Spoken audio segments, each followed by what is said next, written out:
itu beberapa kali. Itu awalnya dari sana. Ketika sedang dititipi oleh Allah Subhanahu wa Ta'ala anak, maka Bu Haji memulainya dengan mendawamkan membaca Al-Quran. Dari mulai dinyatakan mengandung sampai melahirkan. Dan berhenti membaca Al-Quran ketika nifas saja. Jadi artinya kita dimulai dari hal-hal yang diperintahkan oleh agama terlebih dahulu. Lalu ketika karakter itu akan dibentuk, maka setiap anak itu karakternya berbeda-beda, maka seorang ibu haruslah pandai-pandai membaca raut wajah dulu dikandungnya, hatinya bagaimana, dulu ketika anak dikandung ini banyak bersedih atau banyak bergembira, itu akan berpengaruh sekali terhadap karakter yang akan dibawa oleh anak itu. Contohnya, Ibu Haji ketika anak-anak sudah mulai bisa makan, 6 bulan itu anak sudah bisa makan, maka setiap suapan yang dimasukkan ke dalam mulut anak itu selalu membaca basmalah. Bismillahirrahmanirrahim. Mungkin dalam satu piring itu bismillahnya bisa 20 kali, bisa 30 kali. Artinya dasar-dasar itulah yang diberikan oleh Ibu Haji kepada anak-anak di masa kecil. Kebetulan Ibu Haji itu jarak dari yang satu ke yang dua itu sangatlah sebentar, hanya 9 bulan. Jadi merasa mempunyai anak dua yang berkarakter beda, perempuan dan laki-laki. Yang perempuan, yang laki-laki itu beda. Ketika anak-anak sudah beranjak, tahu mereka itu tanggal lahirnya, mereka meminta untuk dirayakan. Tetapi Ibu Haji tidak biasa merayakan dengan tiup lilin dan sebagainya. Apabila anak-anak, salah satu anak berulang tahun, maka anak-anak itu diwajibkan ikut ke Gramedia. Kalau dulu belum ada Gramedia, tetapi ikut ke Palasari, mereka memilih buku sebanyak-banyaknya. Setelah sampai di rumah, baik buku yang isinya 2 lembar atau 10 lembar, maka anak itu diwajibkan, anak kelas 5 waktu itu, yang kakaknya kelas 6, berturut-turut, biasanya kakaknya kelas 5, adiknya panijar kelas 4. Biasa sudah merangkum dari sejak kelas 3 SD, anak sudah dibiasakan merangkum cerita yang dibaca oleh anak tersebut, oleh anak haji. Jadi ketika mereka mendapatkan pelajaran-pelajaran di sekolah, itu anak itu sudah terbiasa dengan tantangan yang ada di rumahnya. Waktu belajar di waktu dari habis sholat isya sampai setengah 9, saya harus memeriksa pekerjaan anak tadi yang diajarkan oleh ibu gurunya, itu diperiksa. Tugas kita bukan tugas pendidik yang ada di luar sana, yaitu guru, tetapi yang paling utama itu pendidikan itu di rumah, karena di rumah itu akan mengantarkan karakter yang betul-betul karakter murni dari orang tuanya. Lalu setelah anak-anak besar bisa merangkum sendiri, dan Ibu Haji tidak pernah menuntut anak-anak mendapatkan ranking 1, 2, dan 3. Tetapi Bu Haji menuntut anak-anak belajar sholat yang betul, belajar mengaji yang betul. Ketika sholat dan mengajinya sudah betul, maka belajar ilmu pengetahuan pun akan sangat mudah dicapai oleh anak-anak kita. Kalau di rumah mungkin anak-anak kita ya, bapaknya itu ketika duduk manis saja, tinggal mengevaluasi saja apa yang telah diajarkan oleh ibunya. Nah, jadi tidak ada pengaruh-pengaruh luar yang mempengaruhi kepada pendidikan yang Ibu Haji terapkan di rumah. Ketika menginjak SMP, menginjak SMA, dia itu sudah terbiasa mandiri karena diterapkan disiplin yang sangat kuat.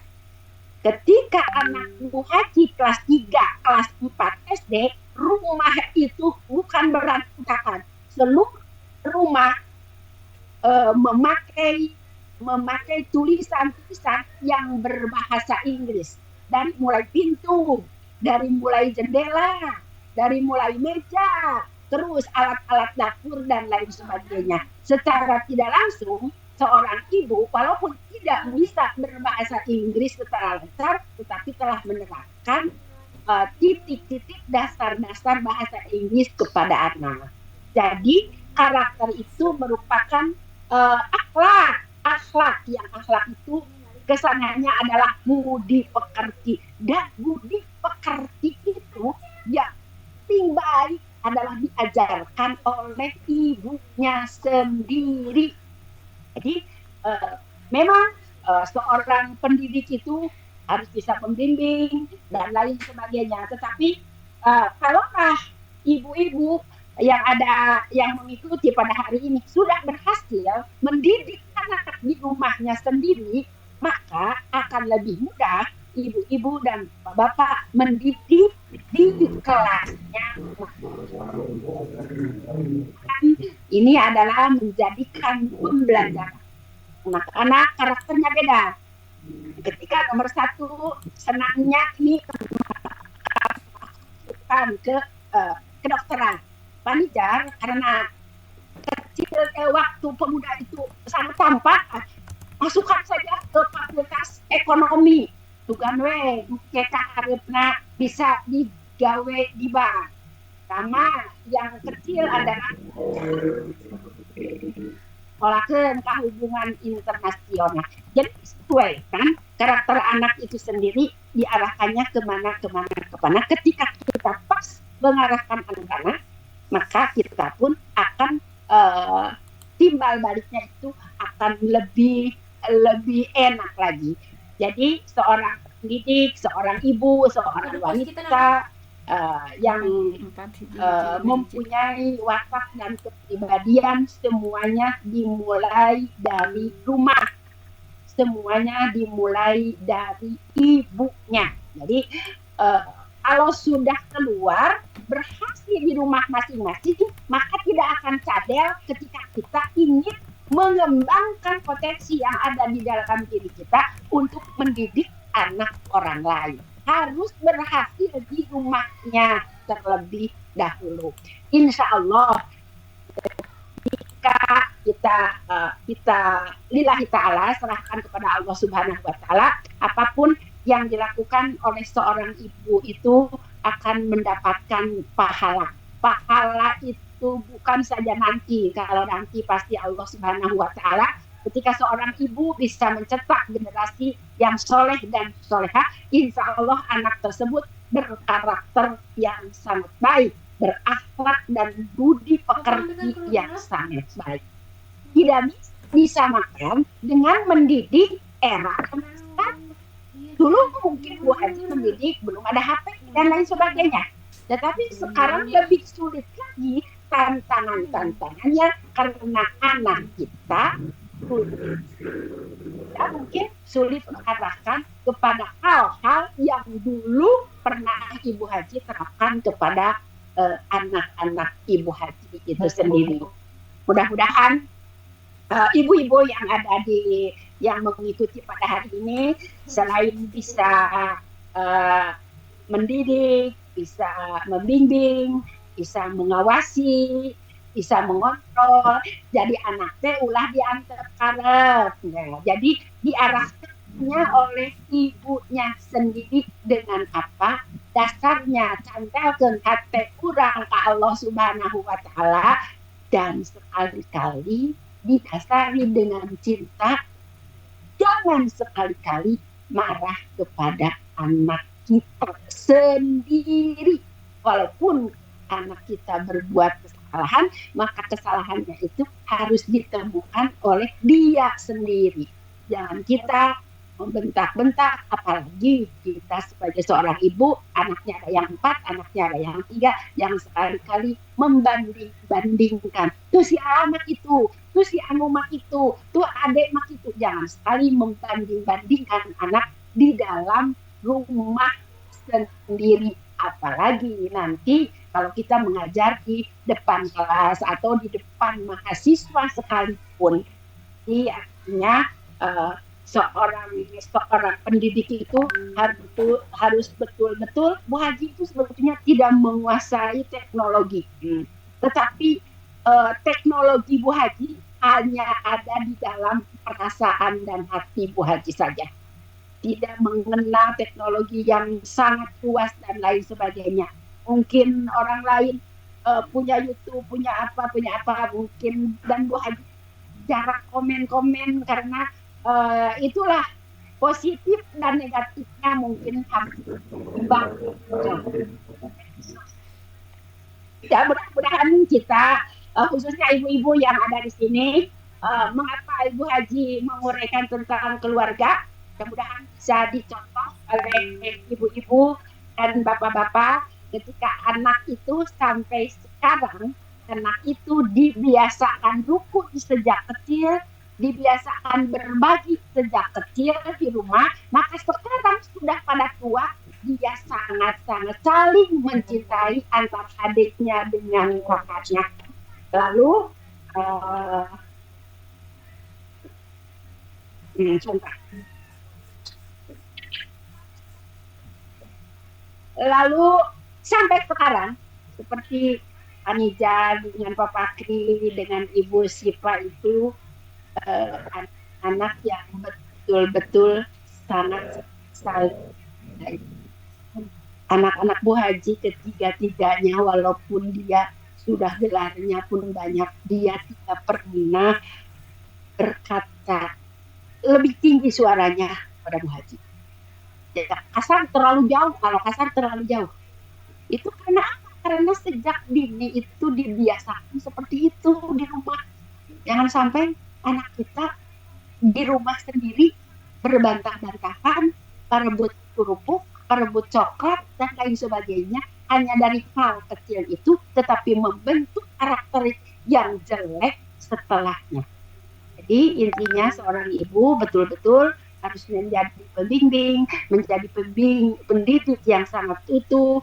Bukan itu saja, kontrol juga dipentingkan, karena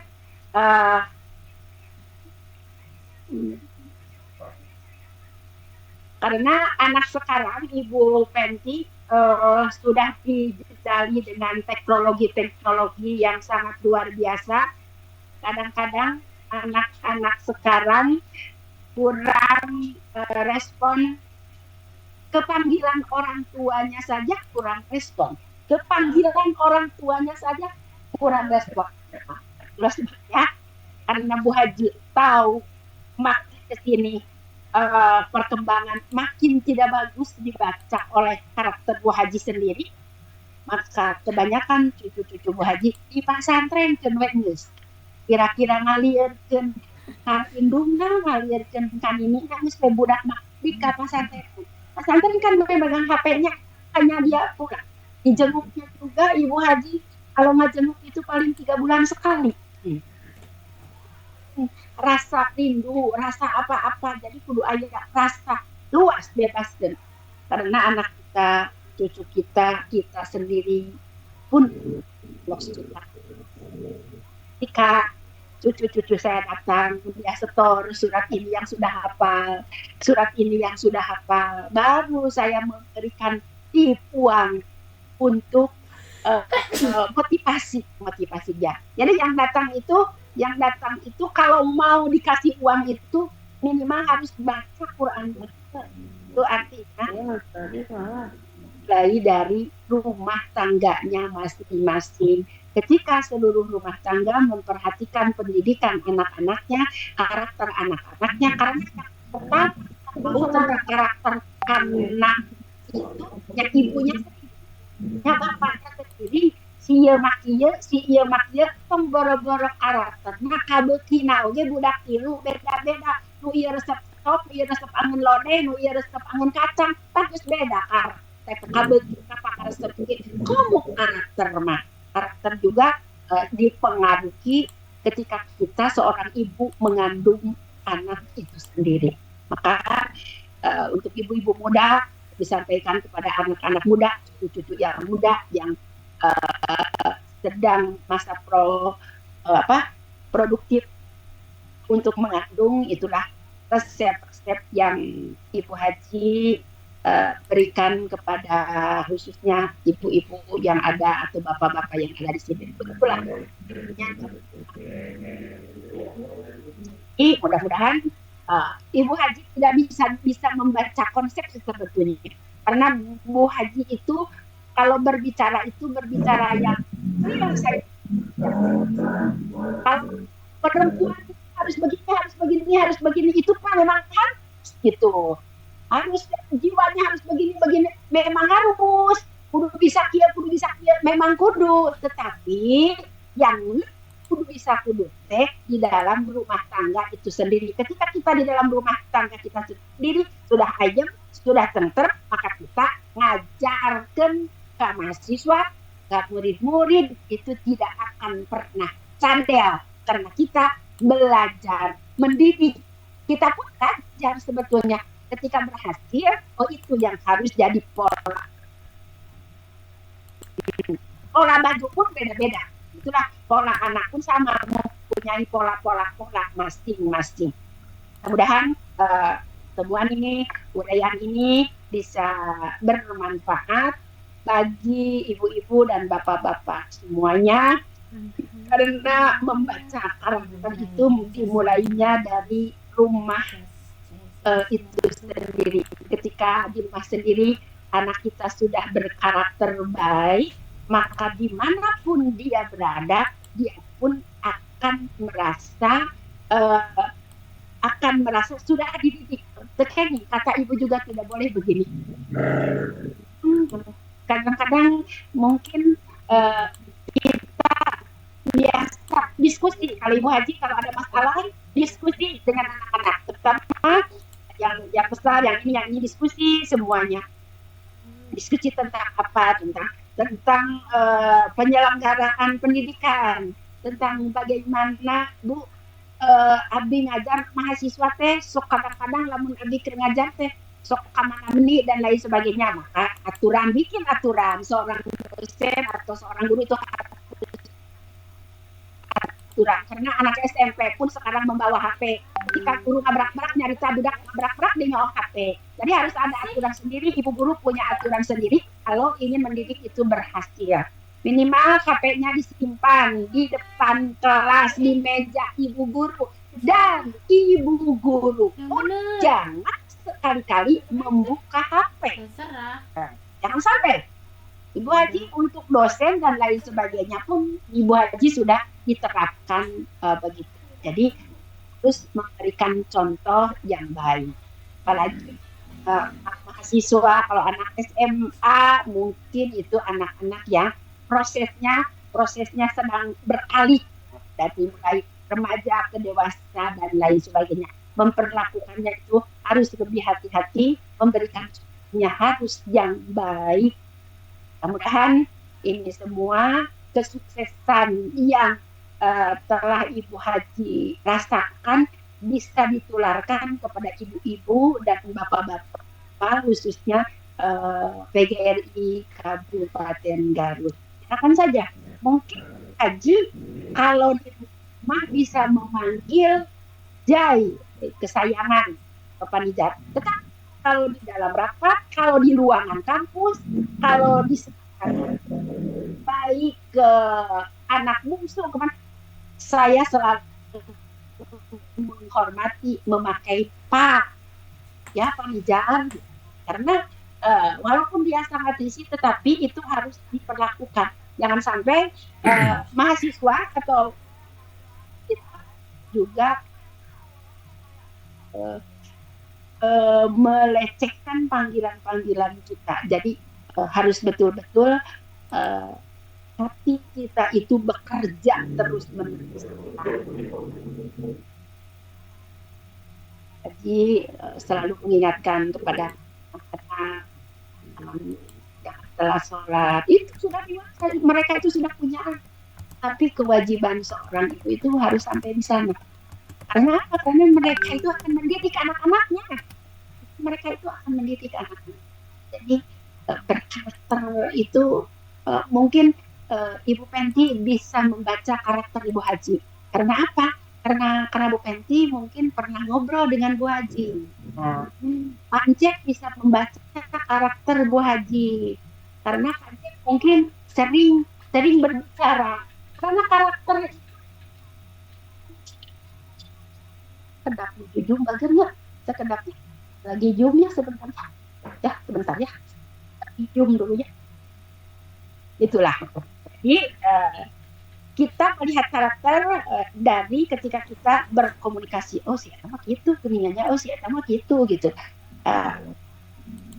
Kita si Eta mah gitu teh sebetulnya dari pendidikan dan bapaknya. Ya, kita itu sebetulnya hasil. Kita itu adalah yang sudah dewasa, yang sudah tua ini merupakan orang tua kita. Lingkungan pendidikan mungkin bahasanya bahasa begini. Kalau dilahirkan dengan lingkungan pedagang mungkin beda lagi ya. Dilahirkannya pemborong mungkin kalimat-kalimat yang keluar juga kalimat pemborong. Kita kebetulan dilahirkan mungkin ditentukan ditakdirkan oleh Allah Subhanahu wa taala itu sebagai pendidik.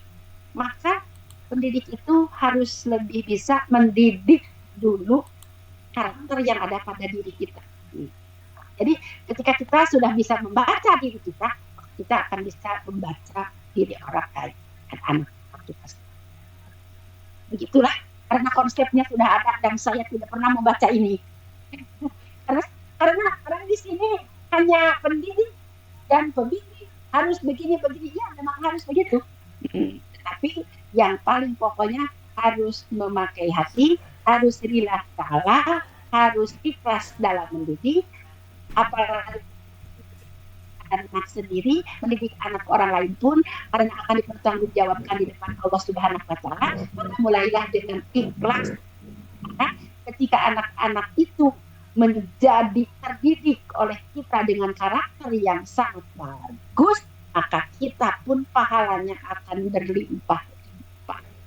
Banyak kejadian-kejadian Ibu Haji ketika mendidik anak-anak mahasiswa untuk sholat saja. Sholat ketika waktu duhur Bu Haji suka menyerahkan sholat juga. Beberapa bulan yang lalu Bu Haji ditelepon oleh anak orang Kalimantan, itu mahasiswa orang Kalimantan. Dia menangis ke Ibu Haji. Ibu, hatur nuhun, Ibu terima kasih, Ibu. Kalau saya tidak mendengarkan suara Ibu menyuruh sholat, menyuruh ngaji. Kebetulan Bu, saya sekarang sudah bekerja dan saya sudah berkeluarga. Saya nyicil rumah di perumahan dan saya adalah dituakan menjadi dan saya memimpin sholat berjamaah. Kalaulah Ibu dulu tidak menyuruh saya sholat, maka saya tidak akan tahu apa-apa. Itu masuk karena memang kalau Ibu Haji itu sangat disiplin lah. Mengontrol dosen saja, tanyakan ke Pancep, kalau Pancep lagi memberikan kuliah, Bu Haji diketuk saja pintunya. Oh iya, Pancep ada. Itu sambil bersilaturahmi karena mungkin dosen akan ya. Begitulah ibu-ibu dan bapak-bapak sekalian. Mudah-mudahan ini ada manfaatnya. Di pekerti yang baik, akhlak yang baik, pasti kejujuran, tanggung jawab, disiplin, lalu rendah hati. Dan mesti karakter alus. Nuki itu mah bakal nuturkeun jujur, tanggung jawab dan lain sebagainya. Hidupna mandiri bakal nuturkeun. Yang penting dari rumah terlebih dahulu harus betul-betul mendidik yang sesungguhnya. Amin, amin ya Allah ya Rabbal Alamin. Bermanfaat. Boleh ditutup saja. Saya tidak punya pantun, tetapi saya selalu punya moto untuk anak-anakku, sahabat-sahabatku, teman-temanku, jangan pernah tinggalkan sholat yang 5. Itulah. Sekian, wabillahi taufiq wa hidayah. Assalamualaikum warahmatullahi wabarakatuh. Waalaikumsalam warahmatullahi wabarakatuh. Terima kasih kepada Bunda yang telah menyampaikan materinya yang penuh inspirasi, bagaimana menggambarkan perjalanan ya dari pengalaman Bunda dalam mendidik anaknya. Nah, ternyata kata kuncinya harus ada di keikhlasan kita dalam didiknya. Bahkan tadi menarik ya, ternyata literasi kalau ulang tahun itu anak kelas 3 kasih buku, sudah sungguh sangat luar biasa. Nah, kita lanjutkan kita lanjutkan pada acara selanjutnya demi lupa ya satu lagi ya. Ada satu iya. lagi. Satu Gimana, Bu? lagi Pak Cep, Bapak Ketua. Iya. Bapak Ketua, Ibu Ya. Haji, dengan sangat hormat, dengan sangat merasa bangga kalau nanti sehabis Lebaran kita mengadakan halal bihalal di kampus Ibu Haji. Nanti tanggalnya ditentukan saja oleh Bapak Ketua PGRI, apakah setelah kita ke Bapak Bupati atau sebelum kita berangkat ke Bapak Bupati. Siap, Bun. Alhamdulillah. Sama cabang Kabupaten Garut. Sama ya. cabang ya. Siap. Alhamdulillah. Jazakallah. Alhamdulillah, jazakallah khairan katsiran. Nah, Bunda Arman ini luar biasa. Sosok yang sangat dermawan. Kita lanjutkan kepada pemateri selanjutnya. Sebelum ini saya perkenalkan dulu pematerinya. Yang ini adalah Ibu Dr. Penti Inayati, SPDI, MAG. Lahir di Yogyakarta. Yogyakarta nih. Oke. Di Yogyakarta pada hari Ahad tanggal 8 Juli 1979. Pada jenjang S1 tahun 2003 menjadi lulusan terbaik Kam Laut di STAI Al-Musadadiyah. Di tahun 2006 setelah lulus Magister UIN Subanan Gunung Jati ya, Bandung, konsentrasi SPI dan memperoleh beasiswa dari Kemenak RI, dan tahun 2022 menyelesaikan program doktor dengan IPK 3,81, konsentrasi pendidikan Islam. Aktif sebagai pekerja sosial, aktivis dakwah, penulis 10 buku dan 6 buku antologi dan aktivis pendidikan. Aktif di PD Persistri Kabupaten Garut, AGP PGRI Kabupaten Garut, juga di MD Porhati Kabupaten Garut. Berprofesi sebagai pengawas sekolah, dosen dan wakil dekan Fakultas Tarbiyah, staf pengajar, penggerak guru belajar, tim research, teacher community, trainer dan sebagai instruktur K13 tingkat kabupaten dan provinsi, serta mendapat penghargaan dari Bupati sebagai instruktur terbaik jenjang SMP dari Bupati Garut tahun 2017. Tahun 2018 didaulat sebagai guru berprestasi tingkat nasional dan penghargaan studi ke Jepang. Pernah ke Jepang nih, Bu. Tahun 2019 mendapat anugerah dari Bupati Garut 7 perempuan inspiratif Kabupaten Garut. Tahun 2019 dan 2020 mendapat penghargaan ASN Teladan dan mendapat penghargaan dari Gubernur Jabar 5 besar ASN berinovasi tahun 2022, menjadi asesor program sekolah penggerak dan asesor calon guru penggerak tahun 2023, menjadi kontributor dalam menyusun Permendikbudristek nomor 29 tahun 2023 tentang uji kompetensi jabatan fungsional guru, jabatan fungsional pembelajar, jabatan fungsional pengawas sekolah, dan jabatan fungsional peneliti. Sungguh sangat luar biasa Ibu Dokter ini dengan segudang prestasi yang ini bisa menjadi inspirasi bagi kita semua. Kita lanjutkan demi terlaksananya waktu yang efektif. Kami persilakan ke Ibu Dokter untuk menyampaikan materinya. Kami persilakan Bu Dokter. Ibu Dokter, terus Ibu Haji pamit. Bu Haji engke bade tanya jawab kumaha lebet deui engke sekedap atanapi Hajina ayah peryogi. Oh, Jadi, Cepenya. ya siap. siap. Siap Ya, no. lagi. Oh, sami Nuhun Bunda, nuhun. Ya. Nuhun Bun. Baik. Kelas kedapa. Baiklah, bismillah, alhamdulillahilladzi hadana li hadza wa ma kunna linahtadiya laula an hadanallah. Asyhadu an la ilaha illallah wahdahu la syarikalah wa asyhadu anna Muhammadan abduhu wa rasuluh alladzi la nabiyya ba'da. Yang kami hormati Bapak Ketua PGRI Kabupaten Garut, Bapak Haji Dr. Ncap Suherman yang selalu standby ya mengawal kegiatan kita. Terima kasih banyak Bapak. Dan kepada seluruh petugas, Pak Undang, kemudian juga Pak Endang Mustafa, dan di sini banyak juga para pengurus, Umi Yaya dan semuanya ya, Bunda Betty dan semuanya, juga kepada seluruh pimpinan cabang PGRI Kabupaten Garut. Terima kasih atas partisipasinya seluruh anggota dan juga dari pihak luar ya yang bukan anggota PGRI juga.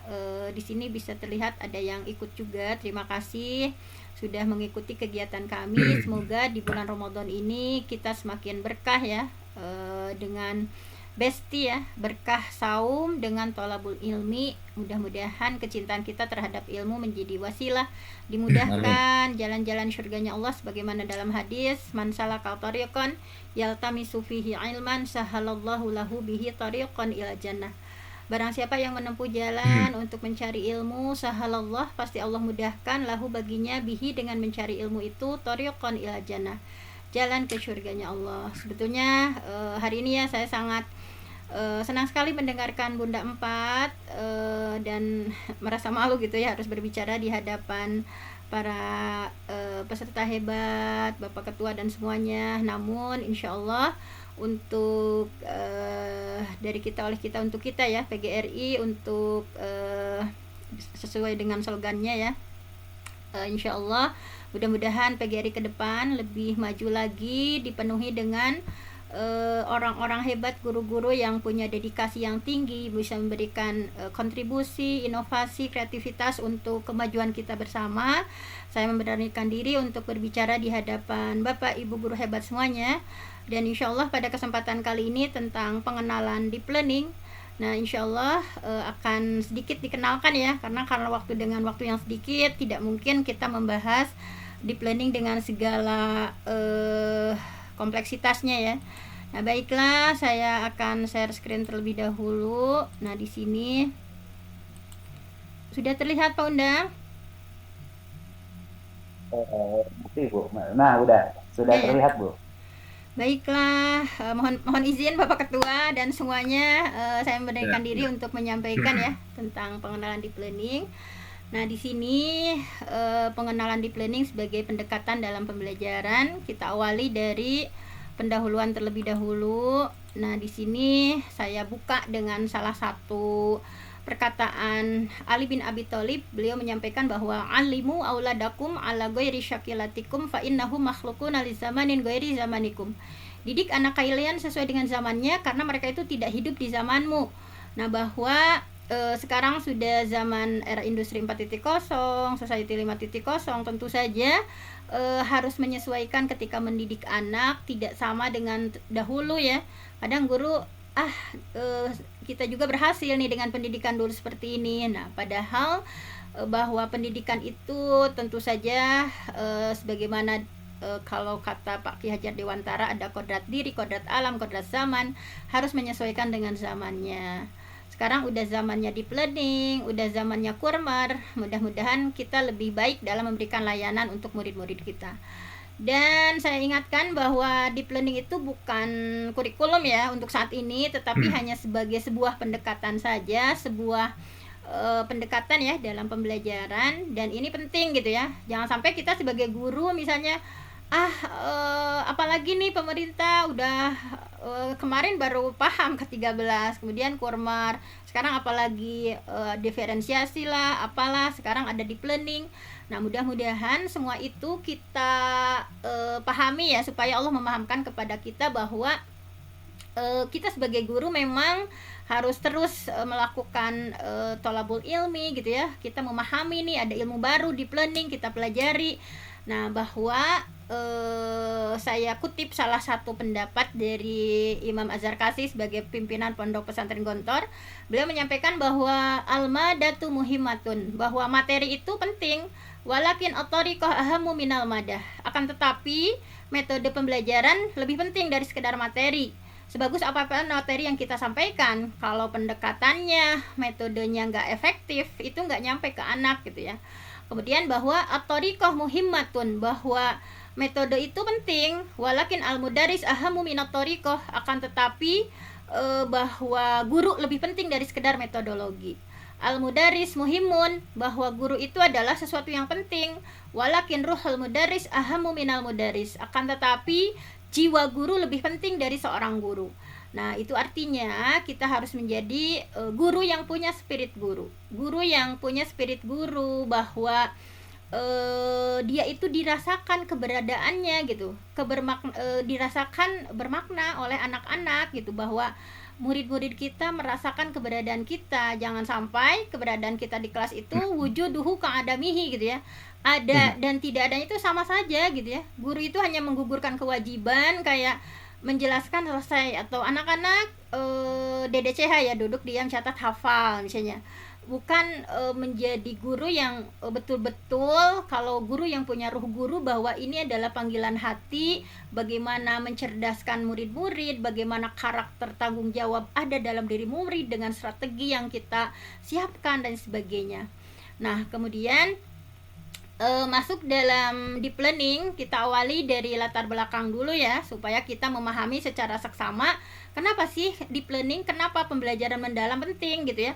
Diawali dari latar belakang secara singkat saja ya, bahwa yang pertama di sini dari Puskurjar, saya tidak ngambil dari mana-mana ya, ini hanya campur-campur Puskurjar dan Michael Fulan dan sebagainya ya. Yang pertama ini dari Puskurjar, bahwa kenapa deep learning? Karena kita akan menghadapi perubahan masa depan yang sulit diprediksi. Nah, bahwa nanti 10 tahun, 20 tahun ke depan, menurut para pakar, masa depan kita itu sulit diprediksi. Bahkan ada yang menyampaikan ribuan pekerjaan akan hilang, dan akan timbul juga ribuan pekerjaan yang sulit untuk diprediksi. Karena digital begitu cepat gitu ya, dan sekarang itu kan kayak misalnya dokter lebih cepetan AI ya mendeteksi penyakit, kayak ini penyakit apa nih, jantung atau apa ini nih, itu dengan AI itu, dengan artificial intelligence itu lebih cepat gitu ya. Bahwa apalagi ketika di Jepang ya, kita lihat dengan perubahan digitalisasi yang begitu kuat, begitu hebat, sehingga masa depan itu sulit untuk diprediksi. Seandainya kita mengajar kepada murid hanya biasa-biasa saja, hanya mencret, metode ceramah terus, atau DDCH, duduk diam catat hafal, nah itu maka akan sulit membentuk kompetensi murid yang sesuai dengan tuntutan masa depan gitu. Kemudian bonus demografi 2035, bahwa 10 tahun ke depan 2035 Indonesia akan mendapatkan bonus demografi, artinya jumlah orang-orang yang produktif lebih banyak dibanding yang tidak produktif, atau jadi jumlah orang-orang muda yang produktif lebih banyak dibanding dengan lansia. Dan ini adalah sebuah kekuatan di mana Korea sudah membuktikan bahwa dengan adanya bonus demografi itu Korea bisa bangkit, bisa menjadi negara yang maju. Nah, tetapi mungkin kita berpikir bahwa apakah dengan adanya bonus demografi di Indonesia, apakah itu akan menjadi sebuah musibah atau berkah? Nah, tergantung kita sebagai guru, bagaimana kita mendesain, mendidik anak, memberikan pelayanan terbaik untuk murid-murid kita. Dan Indonesia Emas 2045, bahwa 100 tahun Indonesia Merdeka. Nah, 100 tahun Indonesia Merdeka itu bahwa negara kita sudah mencanangkan, sudah roadmapnya sudah ada ya, Pak Jokowi dan sebagainya sudah ada roadmapnya, bahwa 100 tahun Indonesia Merdeka akan ada God Generation, generasi emas, yaitu di mana generasi emas ini Indonesia bercita-cita untuk menjadi negara kelima di dunia bahkan negara ketujuh di dunia atau negara kelima di dunia. Nah, dengan kondisi saat ini, siswa-siswa kita yang masih lot dan sebagainya, apakah mungkin cita-cita kita menjadi generasi emas 2045 ini akan terwujud gitu ya, ketika kita sebagai guru hanya mengajar dengan seperti itu saja misalnya. Dan kenapa PM itu begitu dipentingkan.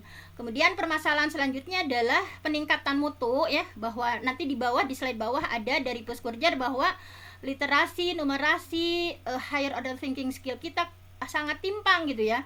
Nanti bisa dilihat di bawah. Nah, kemudian kompetensi masa depan, bahwa yang dikenal dengan 6C ya, dalam buku Michael Pollan, bahwa tuntutan global masa depan kita itu bahwa seorang murid yang berhasil itu adalah ketika murid itu memiliki kompetensi kayak critical thinking, creative thinking, kolaboratif, komunikatif, kemudian compassion, kemudian computational thinking, mampu memecahkan masalah dengan baik, kemudian citizenship dan sebagainya gitu ya.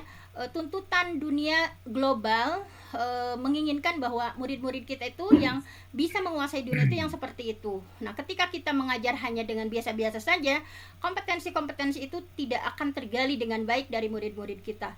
Nah, kemudian di sini ya, ini adalah fakta hasil PISA 2022 bahwa disimpulkan keterampilan berpikir tingkat tinggi murid Indonesia itu masih sangat rendah. Di sini disampaikan bahwa lebih dari 99% murid Indonesia hanya bisa menjawab soal dari level 1 sampai level 3. Jadi mereka itu masih low order thinking skill atau LOTS gitu ya. Itu 99%.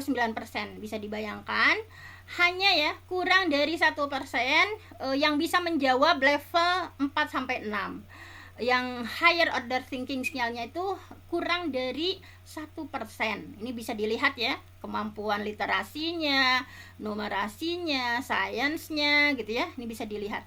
Makanya kalau saya sebagai pengawas ke sekolah-sekolah ya, bagaimana kita misalnya mulai dari hal-hal sederhana kayak bikin soal ulangan harian itu berbasis AKM ya, assessment kompetensi minimum, ada literasinya, ada stimulusnya, kemudian ada infografis, ada analisisnya gitu ya, bukan hanya soal yang siapa, di mana, kapan. Nah, itu soal-soal yang low order thinking skill, sehingga ketika anak-anak ulangan harian pada besar nilainya bagus-bagus, tetapi ketika disuguhkan soal asesmen nasional dengan literasinya ya, ada level 1, level 2, level 3, kemudian di matematikanya ada beberapa level, nah itu sangat kesulitan gitu.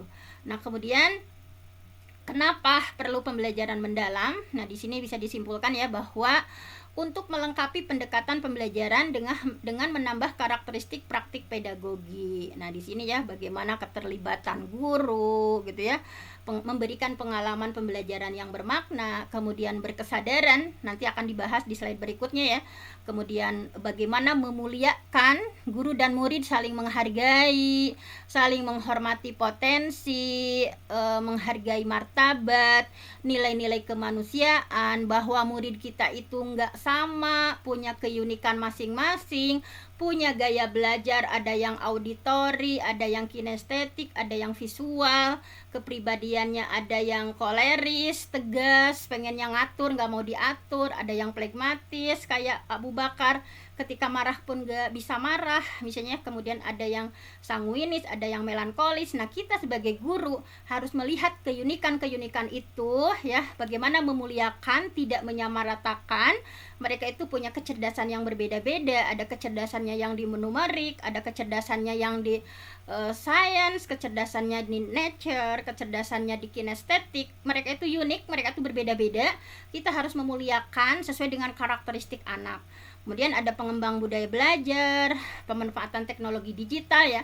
Walaupun mungkin Pak KDM sekarang sudah melarang ya untuk bawa HP ke sekolah, tetapi tentu saja bagi sekolah-sekolah besar yang sudah ada Chromebook-nya gitu ya, sudah ada komputernya, kenapa tidak ya, kuisisnya masih dijalankan, misalnya word wall-nya dijalankan. Alhamdulillah ya, di PRG juga ada yang bagian IT ya, yang bagaimana kita misalnya sama-sama nanti kita belajar, yuk kita bikin kuisis bareng, kita bikin kayak Kahoot misalnya ya, atau kita bikin gamifikasi ya, gamifikasi baik lewat word wall dan sebagainya.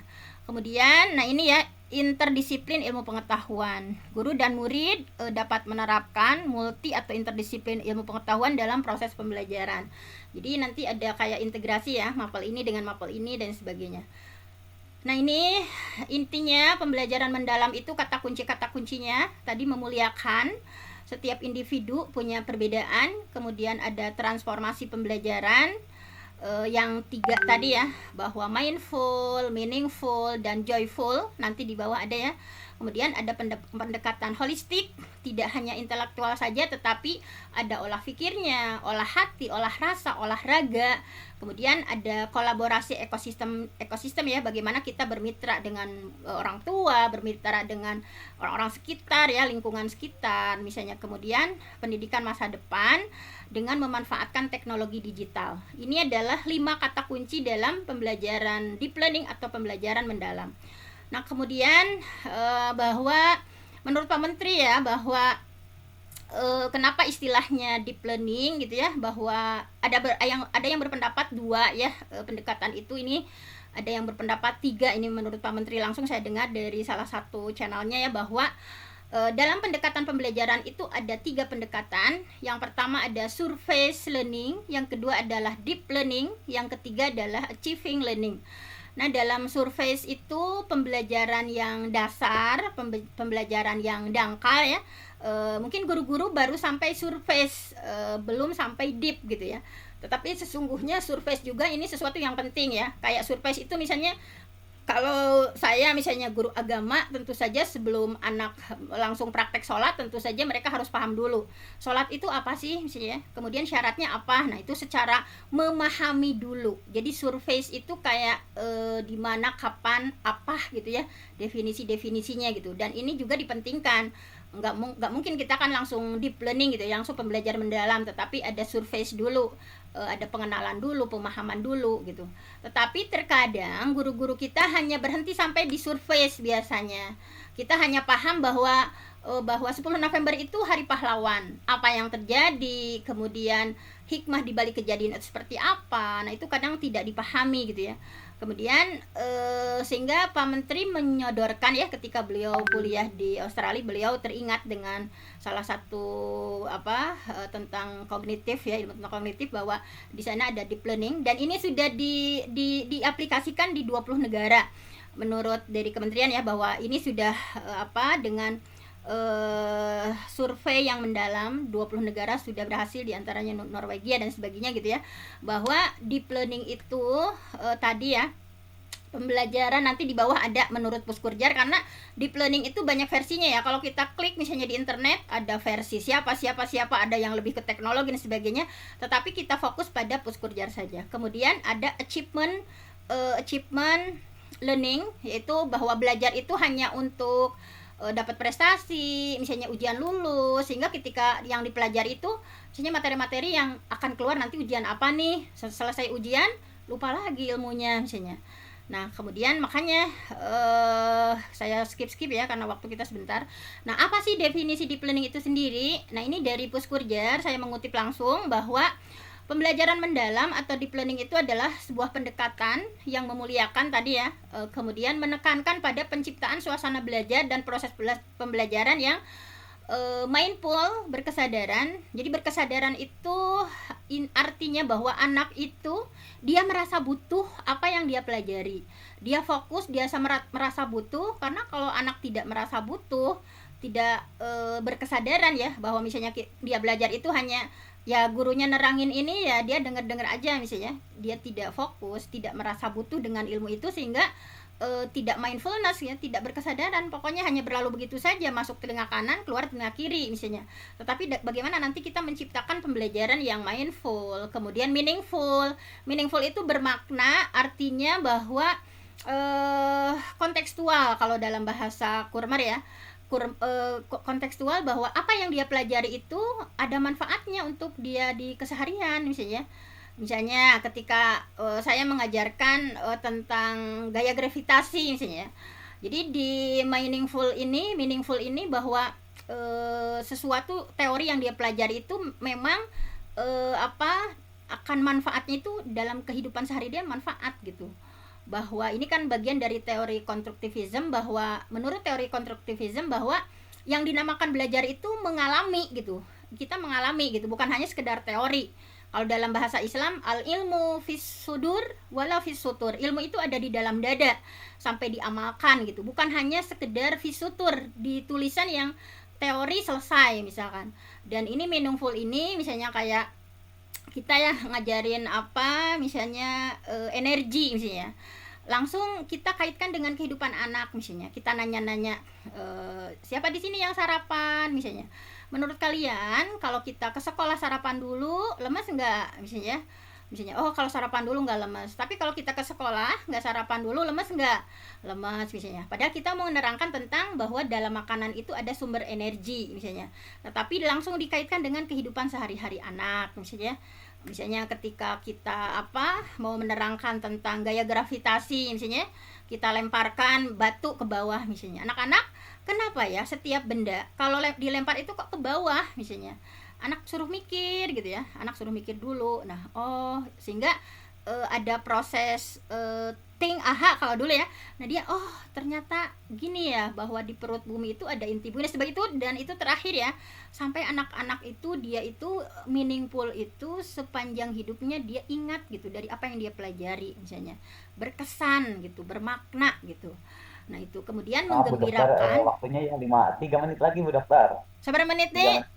3 menit. Baik. Ya. Nah, untuk menggembirakan, nah ini ya, menggembirakan itu bukan berarti harus terus ice breaking, guru melucu-lucu gitu ya, sehingga ada kritikan guru badut dan sebagainya. Tetapi bahwa joyful di sini, anak-anak dia bebas berpendapat, dia merasa student well-being, bahwa bebas, Bu Guru kalau menurut aku mah begini-begini misalnya. Atau ketika dia diberikan pemecahan sebuah masalah, wah ternyata dia mampu memecahkan masalah dengan baik misalnya, dan itu adalah sebuah joyful, sebuah kesenangan misalnya. Nah, kemudian tentu saja pembelajaran bermakna itu adalah holistik.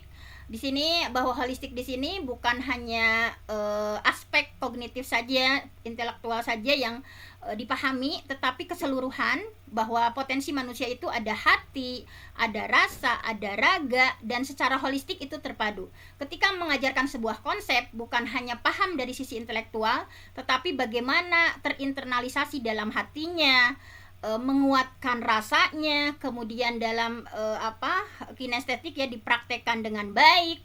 Nah, ini seperti itu. Nah, ini mungkin kita skip saja langsung karena seberapa menit deh. Nah, ini ya olah hati, olah pikir. Nah, nanti bisa dijawab ya. Ini karena ini 185 slide, tetapi saya baru berapa slide tadi? 3 ya, 4. Nah, ini kita lihat langsung saja pada sesuatu yang berubah dari. Nah, ini ada 8 profile ya. 8 profile itu kalau kemarin kita di profil pelajar Pancasila hanya 6, kemudian di sini ada penambahan ya. Penambahannya di kesehatan, kemudian kolaborasi, dulu kerjasama, sekarang istilahnya kolaborasi supaya lebih luas gitu ya. Kemudian di komunikasi. Nah, bagaimanapun profil yang diinginkan dari deep learning ini untuk memunculkan karakter-karakter murid-murid yang punya 8 karakter ini. Nah, kemudian ini ada sesuatu yang berbeda dari deep learning, diantaranya kalau dulu kita ya hanya mengenal taksonomi Bloom misalnya atau Anderson. Kalau di K13 dulu taksonomi Bloom, kemudian di edisi revisi ada taksonomi Bloom diintegrasikan dengan Anderson. Nah, sekarang di deep learning ada istilah the Solo taxonomy. Ini adalah singkatan Solo itu ya, structure of observed learning outcomes, bahwa struktur ya. Di sini ada learning outcome, ada hasil belajar. Jadi anak itu atau kita sebagai guru juga, anak juga mengobservasi, mengamati hasil belajarnya itu dalam level mana misalnya.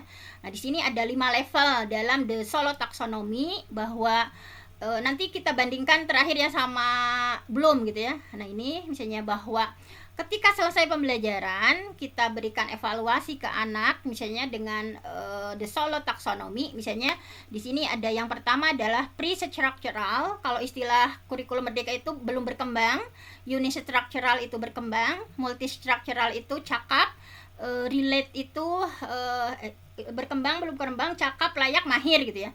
Nah, ini hampir sama sebetulnya di kurikulum merdeka, tetapi di sini lebih ke Sebentar. Nah, ini ya, saya contohkan misalnya. Nah, kita memahami the solo taksonomi itu misalnya ketika seorang guru. Misalnya saya sudah mengajarkan tentang sholat. Misalnya saya sudah mengajarkan tentang sholat. Misalnya saya nanya ke murid saya, nah tadi kamu sudah belajar sholat ya? Misalnya kita evaluasi apa definisi sholat. Kemudian anak menjawab, sholat itu bersuci misalnya, itu kan salah, fail misalnya, berarti atau dia nggak ngisi sama sekali di kertasnya kosong, berarti itu adalah level dia kompetensinya ada di pre-structural. Misalnya pre-structural artinya kalau di bahasanya taksonomi belum ya, ini masih nol, jadi tidak ada kompetensi atau belum berkembang istilahnya. Kemudian tetapi ketika kita nanya misalnya apa itu sholat, misalnya sholat itu adalah berdoa gitu. Nah itu kan bahwa benar kan sholat itu ada doanya. Anak sudah bisa mengidentify misalnya walaupun sederhana misalnya one relevant aspek, jadi hanya satu aspek saja ya. Kemudian itu adalah berarti posisi dia ketika mampu menjawab berarti unistructural. Atau kalau dalam bahasa tadi berkembang gitu ya. Kemudian ketika kita nanya lagi apa itu sholat, kemudian anak menjawab bahwa sholat itu berdoa, sholat itu ada takbir, sholat itu ada salam misalnya. Nah itu berarti kalau dia menjawab seperti, berarti dia sudah masuk pada cakap gitu ya, atau multi-structural. Nah, multi-structural itu ada several relevance independent aspect misalnya, jadi dia sudah bisa mengcombine, describe, walaupun belum bisa mengintegrasikan apa yang dia pahami gitu ya, baru parsial-parsial bahwa sholat itu ada takbirnya, sholat itu ada salamnya, sholat itu ada doanya misalnya. Tetapi ketika kita bertanya apa itu sholat, kemudian anak bisa menjawab dengan sempurna misalnya, as-shalah hiya aqwalun wa af'alun muftatahatun bitakbir wa muhtatamun bitaslim bisyara'id makhsusah misalnya. Nah, itu artinya anak pada level relational atau integrated into structure gitu ya. Bahwa dia sudah mampu analyze, sudah mampu compare ya, membandingkan dan sebagainya. Nah, ini dan yang diinginkan oleh deep learning itu harus sampai minimal relate dan extended abstract. Nah, extended abstract ya harus sudah create, mencipta, memformulasi, melakukan refleksi, dan ini yang belum banyak dilakukan oleh guru-guru, melakukan refleksi dan sebagainya. Nah, kalau kita simpulkan, ini tanggung Pak, ini perbandingan antara taksonomi solo dan taksonomi Bloom dalam deep learning, bahwa intinya ketika kita baru pada pra-structural, unistructural, multistructural, atau mengingat memahami, itu masih pembelajaran dasar atau surface learning. Dan deep learning itu ketika kita sudah taksonomi solonya relasional, berpikir abstrak yang mendalam, nah itu baru sudah mencapai. Kalau taksonomi belumnya minimalnya sudah mampu menerapkan, menganalisis, mengevaluasi, mencipta, berarti kita sudah deep learning, sudah excellent, unggul, dan secure atau cakap. Nah, mungkin sebagai pemantik ya untuk pembelajaran deep learning, karena waktunya sudah habis, sudah diingatkan beberapa kali Bapak Moderator, mohon maaf. Terima kasih dan mohon maaf atas saya suka terburu-buru kalau bicara ya, karena mungkin ini waktu juga dan memang sudah kebiasaan seperti, mohon maaf sekali kalau kurang dipahami. Terima kasih. Wassalamualaikum warahmatullahi wabarakatuh. Waalaikumsalam. Warahmatullahi wabarakatuh. Terima kasih Bu Dokter yang sungguh sangat luar biasa dalam pemaparan materinya. Bu Dokter ini terlihat sangat menguasai sekali, sehingga dalam pembahasannya cepat karena udah di kepalanya murid-muridnya wawasannya alhamdulillah luar biasa. Nah, mungkin untuk kalau kita dibahas nanti oleh Bu Dokter, seperti saya juga lihat tuh ada 180 berapa? Ada 185 ya. Kalau 1 menit saja itu sudah 2 jam lebih kalau ini, kalau untuk secara komprehensif ataupun secara lengkapnya. Nah, mungkin kita akan perdalam saja di sini dengan sesi tanya jawab untuk memperdalam, ataupun nantinya banyak yang ini Bu Dokter itu di kolom chat meminta slide-nya, mungkin bisa di-share mungkin. Nah, ini di sini sudah ada yang mengangkat tangan, Pak Deden. Pak Deden nih, ya kemarin kalau nggak salah ya Pak Deden, alhamdulillah luar biasa. Silakan Pak Deden untuk langsung kepada Bu Dokter. Silakan.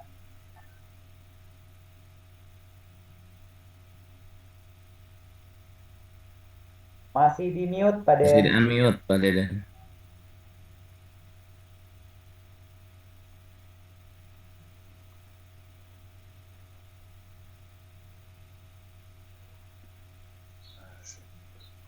Cek, cek, cek. Nah, sudah. Assalamualaikum warahmatullahi wabarakatuh. Assalamualaikum warahmatullahi wabarakatuh. Sampurasun. Sampes. Perkenankan saya menyampaikan pantun di awal. Pergi ke Jogja bersama istri, beli minyak, menggoreng teri. Sungguh bahagia ini menyimak materi hari ini. Luar biasa ini, Bapak Ketua, saya terima kasih difasilitasi dalam pertemuan Mayar ini. Pertama, apa yang disampaikan oleh Bunda Empat tadi sangat luar biasa aktif, tapi sayang anak saya sudah besar-besar, tapi mudah-mudahan masih bisa disolehkan oleh Allah Subhanahu wa Ta'ala. Amin. Yang ingin saya tanyakan atau perlu kita diskusikan karena beliau sudah undur diri. Ketika beliau mendidik putra-putrinya dulu, mungkin tantangan lingkungannya seperti yang kita hadapi hari ini. Bukan seperti itu keadaannya. Nah, kira-kira bagaimana strategi terbaik untuk mengadopsi dan mengadaptasi apa yang dilakukan oleh Bunda tempo hari sesuai dengan keadaan lingkungan ini? Bagaimana dengan maraknya gadget dan informasi-informasi dari media sosial? Kemudian untuk Bu Dr. Fenty Nayati, digitalisasi AI tadi dibahas. Itu menurut saya berbahaya ketika tidak dibarengi dengan dedikasi. Karena apa yang bisa dibuat dengan AI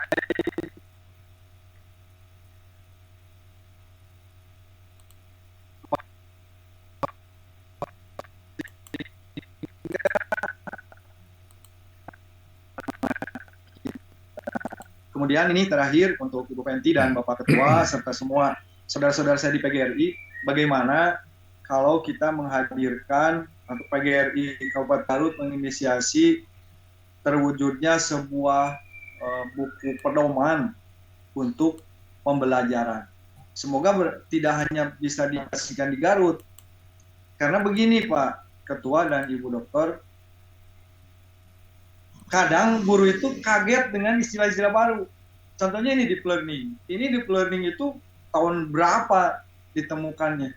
Tapi seolah-olah sesuatu yang baru, naon deui ieu teh nu kamari ge can anggeus. Padahal ini hal lama yang baru ditemukan, baru akan diterapkan di negeri tercinta ini. Nah, bagaimana kalau pagi hari ini menyusun sebuah tatanan buku dan bentuk buku atau apapun pedoman yang memudahkan guru untuk mengatasi setiap karena bukan perubahan kita menggunakan teori-teori lama. Mungkin seperti itu Pak Ketua dan Ibu Dokter. Terima kasih. Wassalamualaikum warahmatullahi wabarakatuh. Waalaikumsalam warahmatullahi wabarakatuh. Terima kasih Pak Deden. Kita lanjutkan. Di sini sudah ada Pak Agus Hermawan. Silakan Pak Agus Hermawan.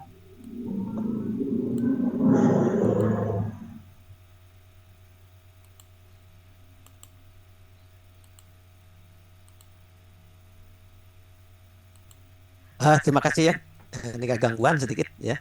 Assalamualaikum warahmatullahi wabarakatuh. Waalaikumsalam warahmatullahi wabarakatuh. Ini saya perkenalkan mungkin pada Ketua juga Bapak Ibu ya, terutama pemateri yang begitu luar biasa, Ibu Fenty, kemudian tadi Ibu Haja Empat ya. Materi itunya udah bagus sekali, mungkin karena waktu ini ya, sedikit aja nih kaitan dengan tadi. Sekarang kan lagi pembelajaran ya, ada kurmer, kemudian pendekatan pembelajaran deep learning. Nah sekarang ini lagi apalagi di daerah ini ada krisis moral gitu ya Bu. Bagaimana caranya itu untuk menyeimbangkan antara gitu ya supaya adanya penguatan karakter di sekolah dengan kemajuan teknologi, supaya anak-anak itu ada keseimbangan antara penggunaan teknologi dengan penguatan karakter. Kemudian saya setuju tadi apa yang dikatakan oleh teman saya, Ibu Bapak siapa lagi ya, lupa lagi, supaya akhirnya ada terobosan gitu ya, terobosan baru untuk bisa membuat sebuah buku panduan yang nanti sebarkan minimal lah untuk daerah Garut ya, pembaruan mengenai pembelajaran, istilah pembelajaran terutama tadi mengenai deep learning. Padahal itu kan istilah-istilahnya udah lama, cuma kedengarannya baru. Nah, apalagi untuk guru-guru ini hal-hal yang baru, padahal sudah diterapkan, Itu saja mungkin. Terima kasih. Assalamualaikum warahmatullahi wabarakatuh. Waalaikumsalam warahmatullahi wabarakatuh. Silakan ada satu lagi mungkin. Nanti saya coba kontrol juga di kolom chat apakah ada atau tidaknya. Oh, mungkin tidak ada.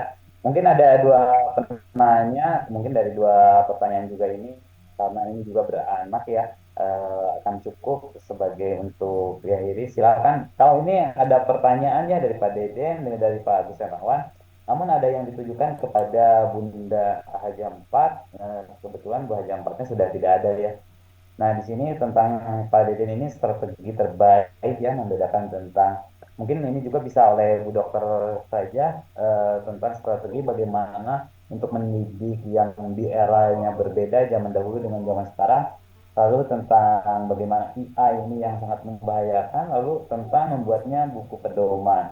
Lalu dari Pak Agus ini bagaimana pengembangan penguatan karakter yang disesuaikan dengan kemajuan teknologi, lalu tentang buku pedoman yang sama dengan Pak Deden. Kami persilahkan Bu Dokter. Itu yang pedoman mau sama Pak Ketua dulu nggak, Pak Undang? Silakan Bu Penti dulu, silakan. Oh, Ya, baik. Bu Penti. Baiklah, mungkin yang pertama tadi ya, bahwa zaman sekarang dengan dulu itu berbeda misalnya, dan sekarang tentu saja ya dengan segala tadi, kalau kata Sayyidina Ali memang betul ya, tepat, bahwa alimu auladakum ala ghairi syakilatikum fa innahu makhluqun li zamanin ghairi zamanikum. Didik anak kalian sesuai dengan zamannya, karena mereka itu tidak hidup di zamanmu.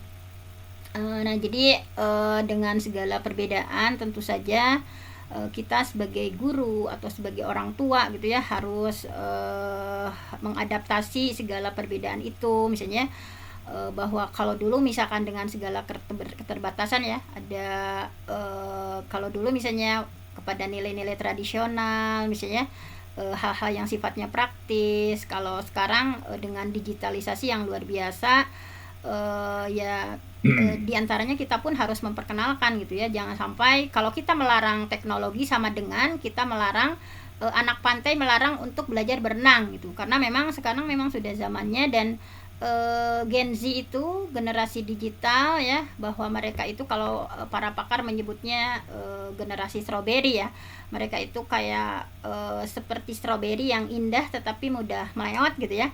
Nah, dengan Gen Z yang seperti itu misalnya, bahwa mereka terlihat kuat, terlihat kreativitasnya bagus, inovasinya bagus, tetapi padahal mereka itu daya juangnya rendah, misalnya baperan, tekaupan misalnya.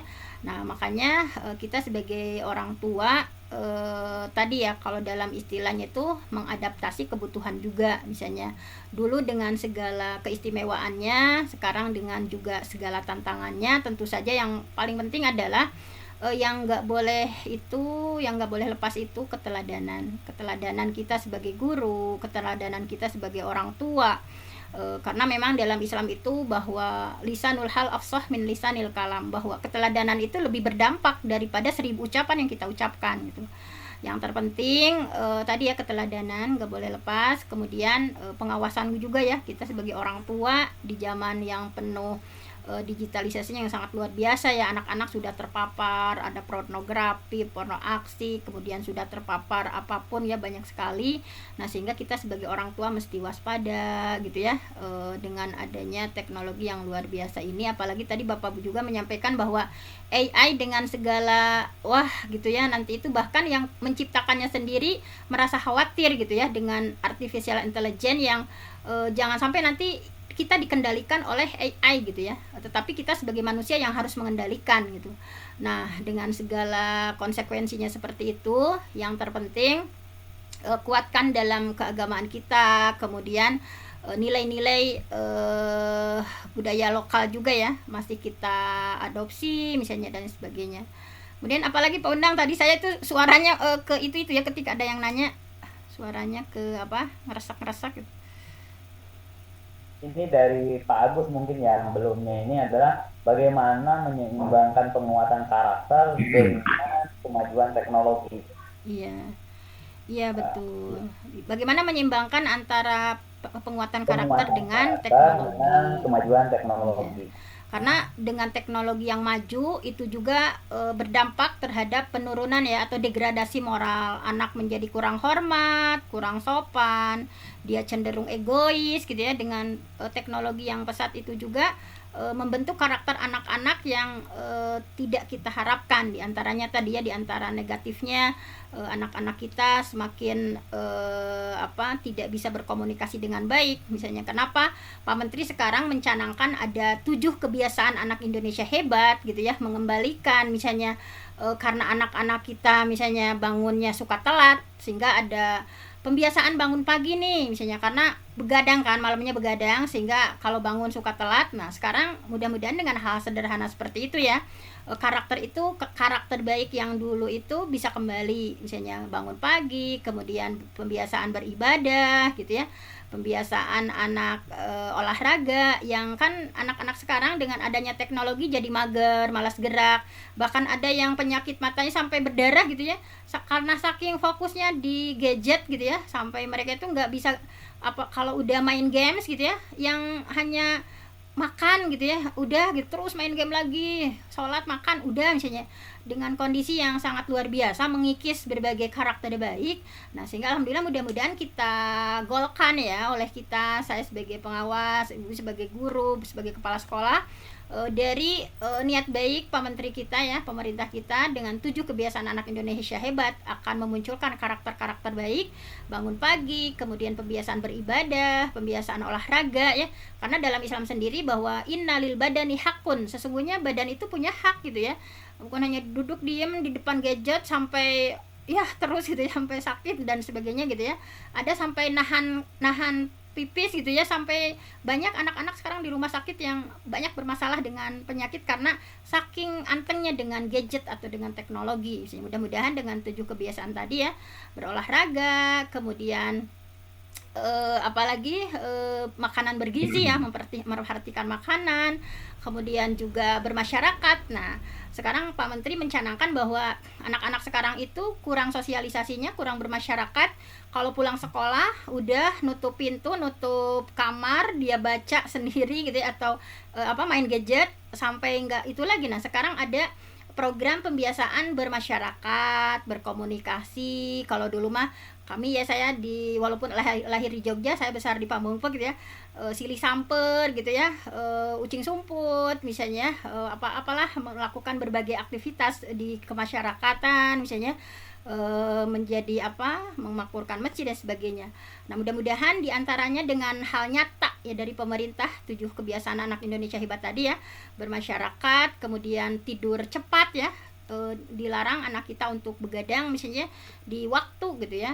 Kita sebagai orang tua, sebagai guru harus punya kontrol sistem untuk anak-anak kita, misalnya ada peraturan-peraturannya, jangan dengan adanya teknologi itu begitu menggerus ya karakter-karakter baik mereka. Dan bismillah ya, kita sebagai orang tua, sebagai guru gitu ya, mudah-mudahan bisa mengimbangi pendidikan karakter dengan hal sederhana tadi ya, 7 kebiasaan anak Indonesia hebat. Kalau kita menjadi sebuah habit ya, terus misalnya semuanya berhasil ya, misalnya hal-hal kecil semacam itu, nah insya Allah karakter-karakter baik itu akan muncul lagi. Misalnya bagaimana setelah anak senang berkomunikasi, dia ada empatinya, kemudian saling hormat, lebih santun. Yang terpenting tentu saja tadi ya, contoh kita, karena kalau dalam Rasulullah itu ada metode-metode ya, di antaranya untuk mendidik karakter itu yang terpenting adalah metode keteladanan, karena anak itu adalah the best imitate, peniru terbaik gitu ya. Nah mungkin di antaranya seperti itu Pak Undang. Apalagi tadi pertanyaannya? sudah, Bu Dokter. Mungkin ini di chat ada satu lagi pertanyaan atau Pak Ketua ingin menanggapi dulu tentang buku pedoman dan dari buku pedoman. Kami persilakan kepada Pak Ketua. Ya, yang pertama terima kasih Bu Dr. Fenty ya, telah membagikan ilmu yang luar biasa dan kita yakin ilmunya bermanfaat. Yang kedua, tidak kalah hormat kita kepada Bunda kita Bu Haja 4 karena beliau biasanya sehabis asar itu ada ngasuh ibu-ibu yang ngawas, jadi beliau juga beraktivitas dalam keseharian itu benar-benar meaningful lah kata Bu Fenty tadi ya, meaningful. Saya terkesan dengan dua penanggap tadi, Pak Deden ya yang selalu eksis ya, nun Pak Deden, Lujeng Sonten ya. Kemudian ada Pak Agus ya, alhamdulillah. Dua tanggapan dan saran yang bagus, yang sama berkaitan dengan potensi Garut sebenarnya memang bisa kita blow up ya di manapun. Kalau Bu Fenty ini salah seorang narasumber istimewa dari Garut yang kemudian menjadi bagian integral dari program-program pemerintah, kita juga bakal memanfaatkan beliau dengan tulisan-tulisan beliau tentu saja. Pak Deden, di PGRI ini ada salah satu perangkat kelengkapan organisasi yang namanya AGP, Asosiasi Guru Penulis, yang dikomandani oleh Pak Dr. Endang Kasupardi. Kemudian ada juga SLCC PGRI ya, Smart Learning Character Center, yang salah satunya di sini hadir Pak Dr. Dadan ya dari dari SMP yang beliau punya background di samping agama adalah bahasa Inggris. Ketika kami dilantik dalam sambutan saya di Umiga tempo hari, tantangan awal yang kami sodorkan kepada teman-teman pengurus khususnya di Asosiasi Guru Penulis adalah bagaimana berliterasi ini direfleksikan dengan karya nyata. Salah satunya sok munculkan buku-buku buku-buku anu bersifat agamis, religius ya, atau buku-buku yang bersifat edukatif seperti yang Pak Deden sarankan. Salah satu yang saya sarankan waktu itu adalah di Garut teh punya sosok yang luar biasa. Waktu itu kami terinspirasi karena kami dilantik di auditorium FKWU Uniga ya, di auditorium Profesor Am Hamdani. Kata saya, Pak Am ini adalah sosok yang harus jadi teladan. Kalau kata Bu Fenty tadi kan, keteladanan itu lebih efektif daripada 1000 kata, benar. Jadi kalau tadi Bunda Haji 4 menyampaikan paparan itu dalam rangka tahalus binikmat dan memang sebuah aktualisasi bahwa beliau itu menjadi seorang single parent sudah lama, akan tetapi terus mewarisi apa yang diinginkan oleh almarhum Profesor Aam. Peran beliau sebagai perempuan layak kita teladani ya. Sebab kalau kata Bu Fenty itu almar'atu imadul bilad gitu ya. Jadi wanita itu tiang negara, benar. Yang saya tahu begitu. Pak Profesor Aam itu sejak dulu, sekalipun saya pikir kalaupun beliau hidup di zaman ini, Pak Deden yakin justru teknologi itu akan bisa diadaptasi dengan karakter-karakter baik ya. Kita tidak akan tergerus dengan digital. Sebab digitalisasi juga ada plus minusnya. Di samping plus pasti minusnya. Akan tetapi kan seperti slogan orang barat, kita itu dalam menggunakan apapun layaknya the man behind the gun. Jadi bagaimana kita yang memanfaatkannya. Digitalisasi bisa berimplikasi positif ketika menggunakannya dengan baik. Kita mengadaptasinya dengan baik. Dan begitu pula sebaliknya. Saran Pak Deden dan Pak Agus, insya Allah ini akan jadi materi luar biasa bagi kami. Terima kasih, setiap ada usul dan saran kami selalu menganggap itu sebuah materi yang luar biasa. Jadi ada feedback yang interaktif di sini ya. Jadi 2 hari saya menyimak tanggapan dari teman-teman di ruang virtual ini. Ternyata bukan hanya kami yang memberikan ilmu sesungguhnya. Sebab sebuah pertanyaan itu kan setengah dari ilmu, Bu Fenty ya, begitu ya gitu. Jadi sebuah pertanyaan itulah nisful ilmi kata Bu Fenty, setengah ilmu. Dan yakin saran Pak Deden, saran Pak Agus nanti akan kami tindak lanjuti. Bu Fenty salah seorang penulisnya. Kami juga sedang menyiapkan, Pak Budi Suhardiman itu sedang menyelesaikan salah satu buku berkenaan dengan deep learning sebenarnya. Di samping tantangan kami waktu itu, sok hayu urang nyarian buku biografi tokoh Garut. Mengapa kalau kita bisa menyusun biografi tokoh-tokoh nasional, tokoh-tokoh negara lain, tokoh-tokoh daerah lain, padahal Garut punya ya tokoh panutan seperti Bunda Haji Empat, seperti Profesor Aam Hamdani, yang saya tahu Pak Aam Hamdani itu Pak Deden di kamar mandi sekalipun ada rak buku. Jadi beliau itu pakar literasi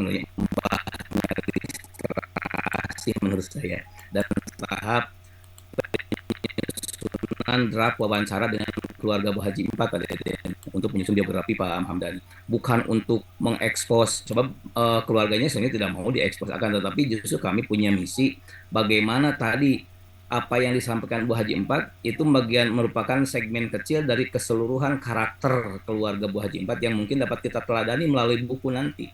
Tapi kan kita kehilangan jejak apabila tidak ada yang mencoba untuk membukukan itu.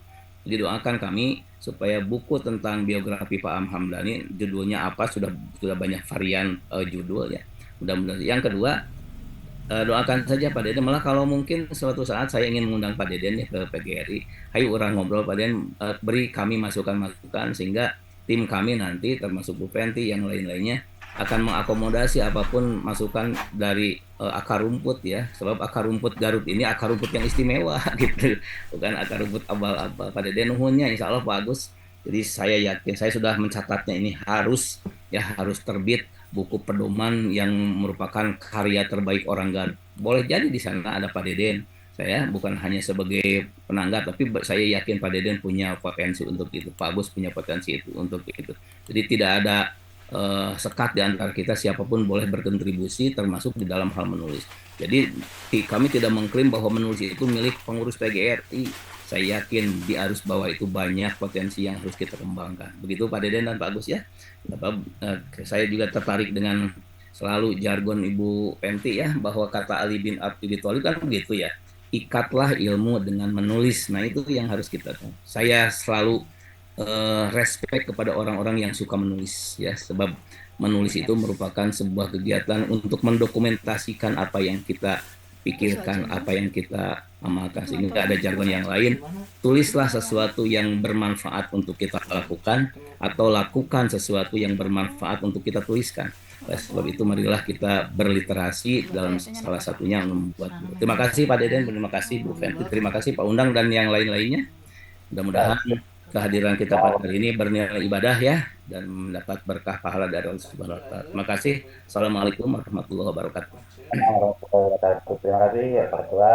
Mungkin di sini ada satu lagi pertanyaan nih Bu Dokter nih.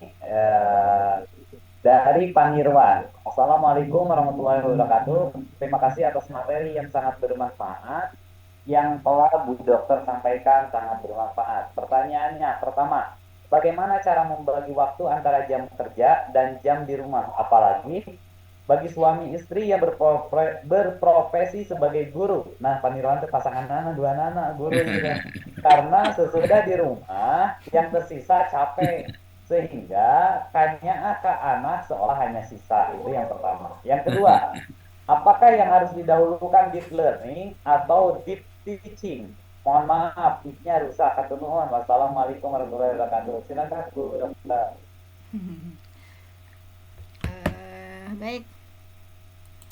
Baik, terima kasih Pak Nirwan tanggapannya. Jazakumullah khairan. Mungkin sedikit menanggapi ya, walaupun ini udah lebih ya waktunya, mohon maaf.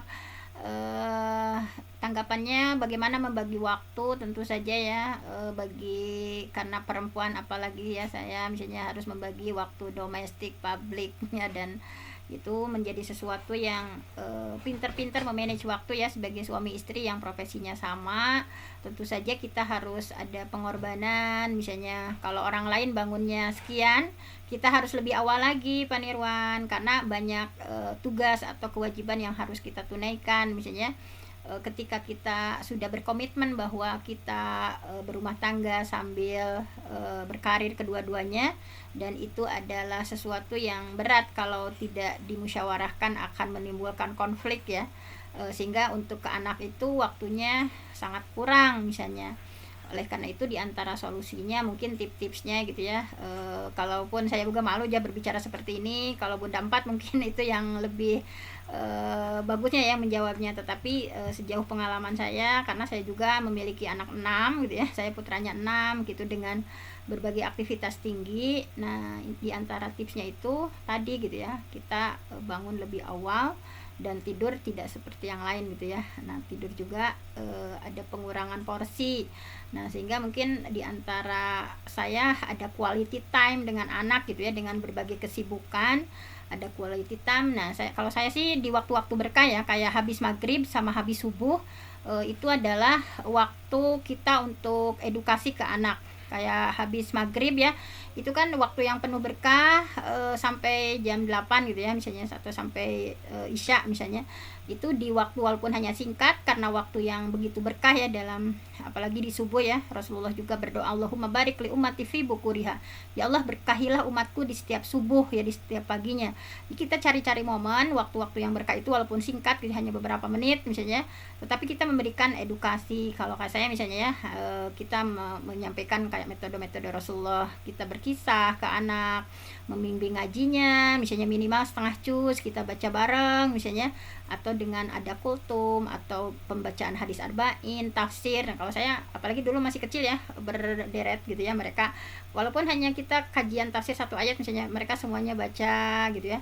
Nah, seperti itu misalnya diantaranya pinter-pinter gitu ya dalam manage waktu misalnya tadi yang paling penting. Karena misalnya kalau siang kita agak kurang komunikasinya, tetapi tentu saja walaupun komunikasi atau kanya aka budak itu ya, kita bisa dengan, apalagi sekarang sudah zamannya gadget, kita komunikasi lewat video call gitu. Jangan sampai anak itu merasa kehilangan orang tuanya gitu, merasa tidak ada sosok ya. Jadi kita walaupun hanya sekedar video call, menanyakan misalnya apa yang terjadi di sekolah dan sebagainya. Sekarang bisa dengan berbagai itu ya. Yang terpenting ada niat kita sebagai orang tua, apalagi kalau saya perempuan, al ummu madrasatul ula, bahwa ibu itu adalah madrasah pertama. Jangan sampai kasih sayang kita ke anak ya misalnya, atau pendidikan kita ke anak misalnya tidak kita spesialkan. Karena kita juga ketika kita betul-betul ya dengan waktu yang hanya sisa-sisa itu ya, dan kita memanfaatkan sebaik-baiknya di waktu-waktu yang berkah, kemudian dengan kan itu ada 5 baterai kasih sayang ya. Agak panjang kalau bahas ini, pokoknya itu saja lah ya. Jadi intinya misalnya sedikit kita 5 baterai kasih sayang yang harus kita berikan sama anak gitu ya, walaupun dengan kesibukan apapun kita, karena anak itu adalah prioritas. Misalnya bisa dengan sentuhan fisik ya, setelah sholat kita peluk anak itu supaya dia itu merasa dia itu disayang misalnya, sentangan gitu ya, ketika itu disun dulu misalkan, kita doakan ya, Allahumma Robbi habli minas sholihin, Allahumma tahhir qalbahu wa hasin farjahu, dan semuanya kita terus gitu mendoakan ya, ketika anak mau pergi berangkat, zawadakallahu taqwa wa ghafara dzanbaka wa yassara lakumul khaira hatsama kunta gitu ya. Dengan waktu-waktu sisa itu kita maksimalkan tadi ya, secara touch fisik ya, physical touch misalnya. Kemudian kita kasih hadiah misalnya, nih ibu mau bikinin nasi goreng spesial nih misalnya, walaupun kita kurang tapi quality time tetap terjaga misalnya, atau membersamai mereka atau ngasih hadiah. Nah, hal-hal semacam itu walaupun sesibuk apapun kita harus berikan porsi untuk anak kita, karena nanti kita akan dipinta pertanggungjawaban ya terhadap robatul bait, sebagai robatul bait. Nah, mudah-mudahan seperti itu diantaranya Pak Nirwan.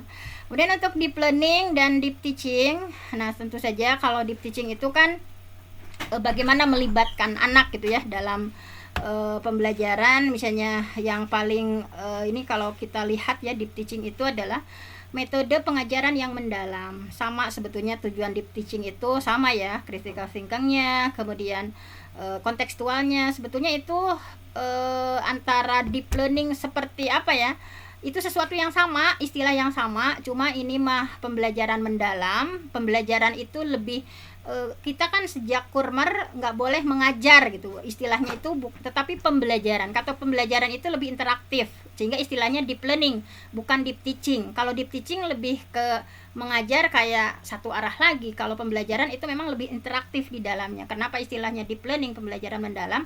Karena kata pembelajaran itu sendiri itu sudah menggambarkan adanya interaksi antara guru dan murid. Kalau deep teaching bisa jadi nanti guru yang center teachernya, misalnya seperti itu. Seperti itu, alah izin tos jam 5.25 Pak Undang. Mohon maaf tadinya mau ada door prize, tapi nanti sajalah ya, langsung misalnya yang nanya insya Allah dapat door prize. Kemudian nanti mungkin lewat grup kita ya, ada hal-hal tertentu yang mudah-mudahan nanti, karena ini udah jam 5:26. Terima kasih. Diinterpretasi saja Bu Fenty. Ya, terima kasih Bu Dokter atas penyampaian materinya yang sungguh sangat luar biasa. Saya ucapkan kepada para pemateri, Bunda J4, terus Bu Dokter, dan tadi juga Pak Ketua PGRI. Terima kasih.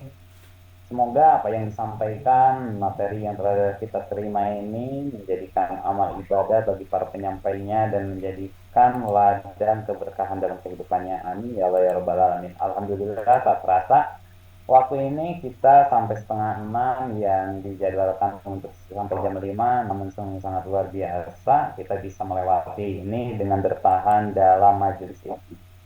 Kita tutup saja acara ini dengan membaca basmalah bersama, membaca hamdalah bersama-sama. Alhamdulillahirabbil alamin. Alhamdulillah. Wassalamualaikum warahmatullahi wabarakatuh. Waalaikumsalam warahmatullahi wabarakatuh. Hatur nuhun kasadayana. Hatur nuhun kasadayana. Hatur nuhun widilek. Nuhun pandang nuhun. Langsung Ketua.